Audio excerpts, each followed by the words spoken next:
Let's do a few more of these pious reflections in this section of Anselm's Proslogion using the Williams translation. Chapter 16. Truly, Lord, this is the inaccessible light in which you dwell, for surely there is no other being that can penetrate this light so that it might see you there. Indeed, the reason that I do not see it is that it is too much for me. God's infinite perfection is beyond human comprehension. And yet, whatever I do see, I see through it, just as a weak eye sees what it sees by the light of the sun, although it cannot look at that light directly in the sun itself. So, even if you can't look directly at the sun to see the light of the sun directly, you still, by the light of the sun, see everything else. That's how knowledge of God is. By the knowledge of God, you can understand everything else. But you do not have the ability to look directly at it and understand God in himself. My understanding cannot see that light. It is too dazzling. My understanding does not grasp it, and the eye of my soul cannot bear to look into it for long. Observe this useful analogy. Very, very ancient medieval philosophy, this stuff. Also medieval theology, of course. The human eye, which sees the world by the light of the sun, but can't look directly at the sun because of the weakness of the eye, is like the eye of the soul. The mind, which knows things, knows more than just the physical world, which knows the world in the light of the divine, the sublime, that which is beyond this world. This eye of the soul, so to speak, the mind's understanding that tries to know reality, knows reality in the light of ultimate reality, and may know something about ultimate reality, but can't look directly at ultimate reality because it's beyond. Its infinite perfection is beyond our limited comprehension.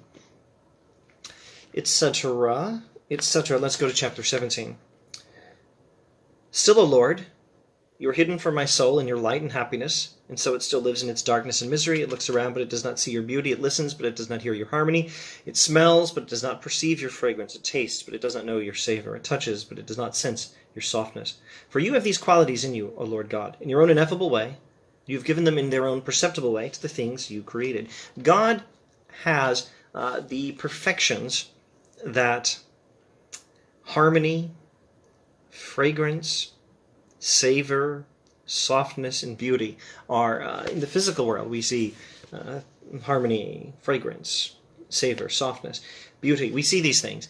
God is the source of these things. These are good things. God is the ultimate goodness, which is the source of these good things. God is, using traditional philosophical terminology, God is the Platonic form of all this goodness.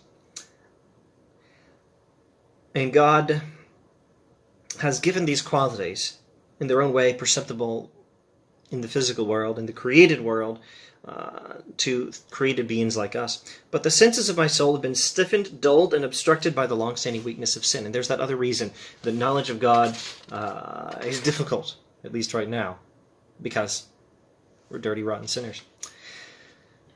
Chapter 18, once again, behold, confusion. Behold, once again, mourning and sorrow stand in the way of one seeking joy and happiness. So he's been trying to know God. That's the whole point of this book. He's made some progress. Now he's reflecting on his inabilities to know God. And my soul hoped for satisfaction. Once again, it is overwhelmed by need. I tried to eat my fill, but I hunger all the more. He had some of his desire for the knowledge of God met by some knowledge of God. He wanted to see God, not literally, not with the eye, but with the eye of the mind. He wanted to see God, and he did to some extent, but he's not satisfied.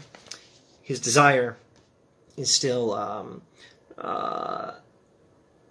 vastly greater than what little he was able to see could satisfy. I strove to rise to the light of God, but I fell back down into my own darkness. Indeed, I did not merely fall into it, I find myself entangled in it. I fell before my mother conceived me. Biblical references to original sin. I was indeed conceived in darkness. I was born enshrouded in darkness. Truly, we all fell long ago in him in whom we all sinned. Reference to Adam, quote from Romans 5 in the New Testament. In him who easily possessed it and wickedly lost it for himself and for us. We all lost what we desire to seek, but do not know. In sin, we all have lost the goodness of God, which we do not know. We want to seek out this goodness. What we seek but do not find. What we find but is not what we sought. Help me because of your goodness, O Lord. Still quoting the Psalms. I've sought your face, Lord, will I seek. Turn not your face from me.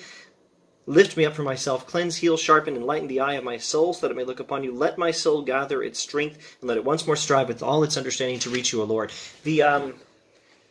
The structure of the text deserves more literary analysis, more than, frankly, I think I'm able to give. But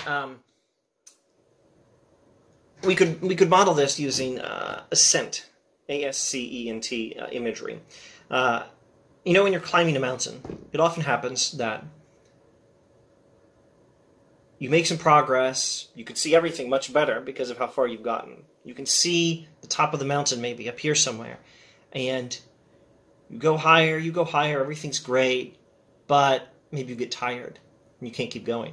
Or maybe things are shrouded in mist a little higher up and you can't see much. Or maybe, and this is the literary imagery, this is the ascent metaphor imagery that I think captures what Anselm is doing right here in the text. You climb up, you're aiming for the top of the mountain, and then you have to go back down for a while.